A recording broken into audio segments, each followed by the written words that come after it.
কোনো মানুষ যদি রাতে বিছানায় শুয়ে ডানকাত হয়ে এই একটি দোয়া পাঠ করতে পারে, আল্লাহ তাআলা ওই বান্দার সমস্ত গুনাহকে মাফ করে দিবে।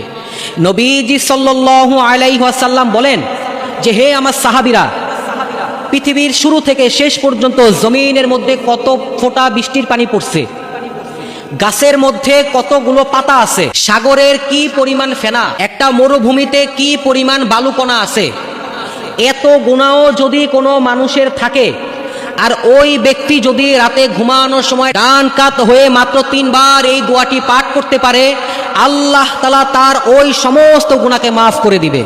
আপনি বলেন তো প্রিয় ভাই, যে ব্যক্তি মুমিন তার কি কখনো এত পরিমাণ গুনাহ আছে? নাই।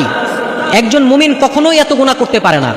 এরপরেও আল্লাহর নবী বলতেছে, যদি কোনো মানুষের এত পরিমাণ গুনাহ থাকে, এই দোয়ার উসিলায় আল্লাহ তাআলা ওই বান্দার সমস্ত গুনাহকে মাফ করে দিবে।